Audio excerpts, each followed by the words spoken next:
Linggo na naman ngayon, April 28, 2024. So, magbibigyan na naman tayo. I looked up and saw a man. His body gleamed like topaz. His face shone like lightning. His eyes flamed with like torches.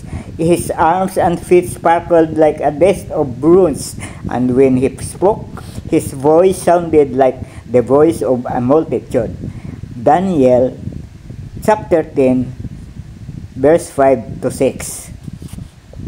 Ang ating creator na Elohim ay people who came from the sky. Sa makadalit salita, sila ay mga space traveler.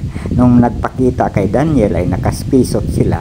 Hindi nila pwedeng hubarin ang kanilang spacesuit hanggang dito sila sa ating daigdig dahil ang temperature o climate sa pinanggalingan nilang planeta ay iba kaysa sa atin.